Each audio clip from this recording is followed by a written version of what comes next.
Hello children.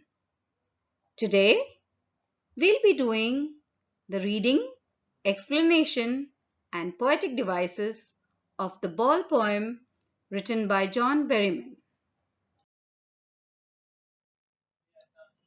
Before we read the poem, I would like you to get familiar with some lexical items. Merrily, happily, like how the children merrily play in the park. Bouncing, moving up and down. That is, you can bounce a ball when you're playing basketball. Ultimate. Ultimate has got several meanings. It could be final, but here I think it is extreme. Grief, sorrow, rigid, stiff or fixed. That means stay rooted to a spot.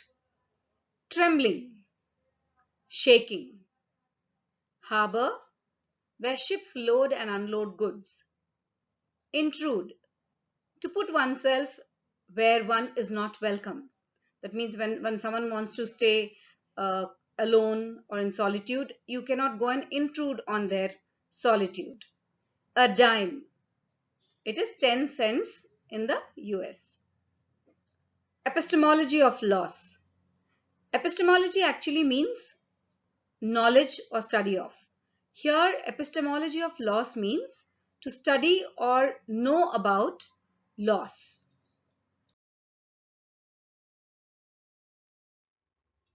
What is the boy now who has lost his ball? What? What is he to do? I saw it go merrily bouncing down the street and then merrily over. There it is in the water. No use to say, oh, there are other balls. An ultimate shaking grief fixes the boy as he stands rigid, trembling, staring down all his young days into the harbor where his ball went. I would not intrude on him. A dime another ball is worthless. Now he senses first responsibility. In a world of possessions, people will take balls. Balls will be lost always, little boy. And no one buys a ball back. Money is external.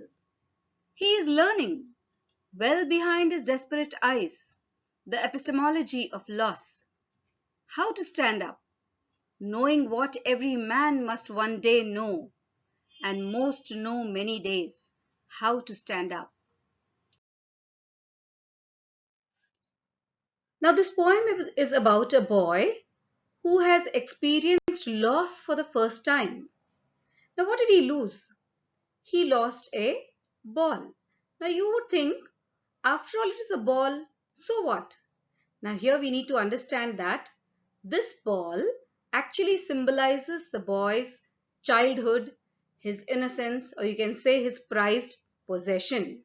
So now the poet is telling what is this boy to do now who has lost his ball. He says that he saw this ball go merrily bouncing down the street and then merrily over into the water. Now here you see, for the first time in his young life, the boy is learning what it is like to experience grief at the loss of a much loved possession, that is his ball.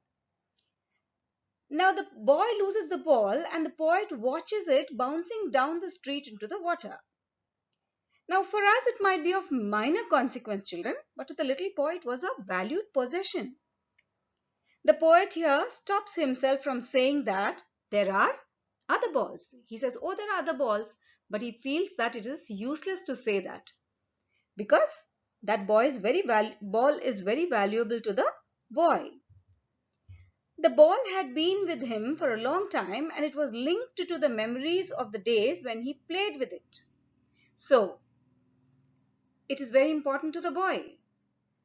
So now the boy, what he does, he stands there rigid, trembling, and he's staring down at the place where the ball went bouncing into the harbor. So he finds all his young days there have gone into the harbor where the ball went. So the poet says that I would not intrude on him. The boy standing there and looking at the ball in the water. So the poet does not want to interfere because the boy is trying to find some consolation, some kind of realization is happening there. So he does not want to interfere. The poet does not want to offer him money to buy another ball because he knows it's worthless. Because we learn something from a loss, and what we do, we try to buy things to replace the lost toy or thing, but it's impossible because money cannot buy memories. The boy now senses his first responsibility. He realizes that he should have been more responsible. Rather than losing his toy, he should have been careful about it. The poet suggests that from the loss of the ball, the boy is learning what it means to lose something in this materialistic world. We cannot buy something to replace the lost ones. But maybe things we can buy, but memories we cannot. The poet is trying to tell us that the little boy is trying to learn the truth of life, which states that you have to accept the miseries of life and stand up again. This is the truth which everyone has to learn in his or her life. The harsh truth of standing up against the odd miseries of life that everyone has to bear. So what we need to understand is that whatever it may be, the loss of maybe our prized possession, maybe the loss of a loved one, or maybe the loss of our childhood, our youth, our adulthood, or anything, whatever it may be. We have to move on in life despite our loss or despite our hurt. So that is how the child is trying to understand the knowledge of loss by losing his one valued possession. So, as I told you, that one valued possession of his, that is the ball, actually symbolizes his childhood, his innocence, and it could also mean the loss of someone really beloved to him. Now let's check the poetic devices used in these lines. Now this is a blank verse. That means it does not have any rhyme scheme. Okay, let's check the first poetic device used. It is metaphor. Now here this word ball actually stands for the child's innocence, his possessions, and his memories.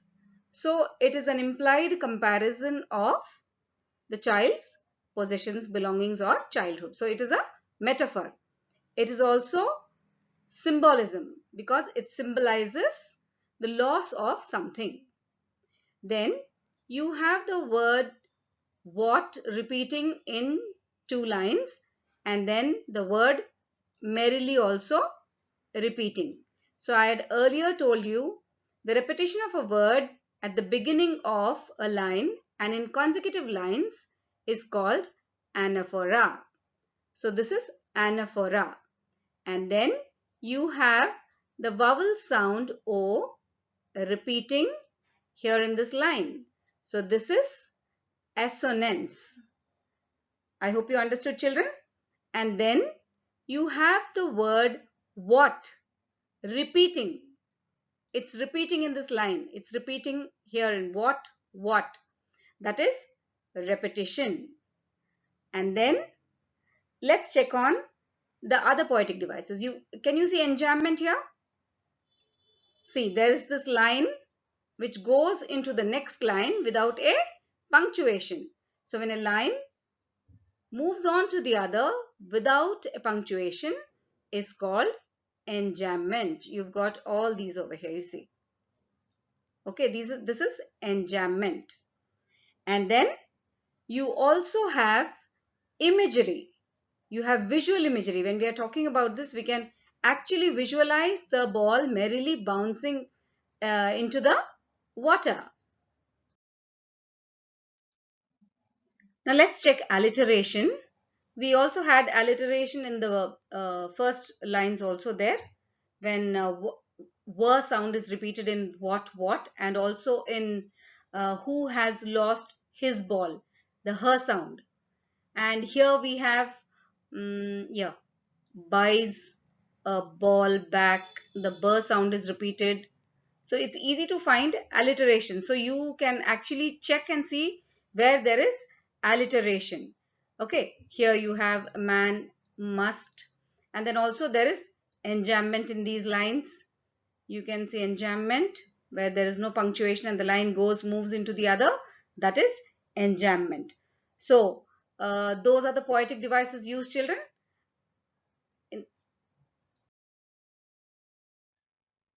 see, as I told you, we've used symbolism, anaphora, repetition, alliteration, and yes, personification. Personification is used when we talk about the ball merrily bouncing. Actually, merrily is the word which we use for human beings. So when we talk about the ball bouncing merrily, we are attributing human qualities to it. Okay. So and then we have enjambment and then assonance and imagery. And I also told you that there is no rhyme scheme in this poem, so it is called the blank verse. Now let's have a look at the central idea of the poem. So the Paul poem conveys the idea that we must not attach ourselves emotionally too much to anything in life. Now the boy in the poem seems to be quite attached emotionally to his ball. Now he continues to stare at the ball which falls into the water, and the poet does not want to go and console him. He wants him to grow up and overcome his grief and understand the fact that loss is a part and parcel of our life. Now, we should not grieve if we lose anything, however precious it may be. We can buy some things with money, but there are many other things that can never be bought with money. The boy's ball in the poem symbolizes his youthful and happy days and his happy innocence. Can he buy them back? He must understand the nature of loss, which he will when he grows up. So we must learn that we cannot cling on to things in life. We have to let go and move on. Now with this, we come to the end of this poem, children. Thank you and have a good day.